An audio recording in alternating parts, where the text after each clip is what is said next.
Magandang araw sa inyo lahat mga ka-aircontic. May panibago naman akong vlog ngayon. Ito ay yung kanyang hero ay Yoko. Pero ito, pakita ko sa inyo bakit siya naging Yoko. Ito siya, mayroon siyang line 1 at saka neutral at saka transmission line. Ang ginawa namin, mga ka-aircontic, pinalit-palit namin yung wire. Yung tatlong wire na ito, yung line 1, ilagay namin sa 3, yung transmission line. Yung line neutral, ilagay namin sa 3, sa transmission line din niya. At saka yung ground, pati yung ground, pinalit namin. Pero, mayroon pa rin siyang U4 na hero. Yun ang dapat natin tandaan mga ka-aircontic.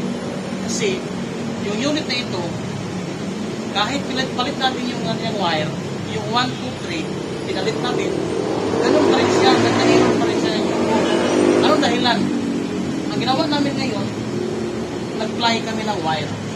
Pupunta doon sa may indoor. Ngayon, ang unit dito, gumagana na. Ito na, mga ka-aircontic, tingnan nyo, di ba? Gumagana na yung unit. Ibig sabihin, nasa kanyang wire ang problema. Dapat natin pag-ingatan. Pagka makapalit tayo ng outdoor board, mahal pa naman yung outdoor board, papalitan naman natin yung pan-motor, papalitan naman natin yung kanyang indoor PCB board. Pero dapat mga ka-aircontic, sariin muna ninyo kung ano bang dahilan bakit siya nagka-U4, yung transmission line ang kanyang problema. Ang dahilan, yung kanyang wire. Pinalitan siya natin ng wire na number 14. Yung wire na nilagay nito mga ka-aircontic, number 12 na wire. Hindi siya gumagana. Yung una pa lang, umpisa, gumagana siya. Isang taon na ito, mga ka-aircontic.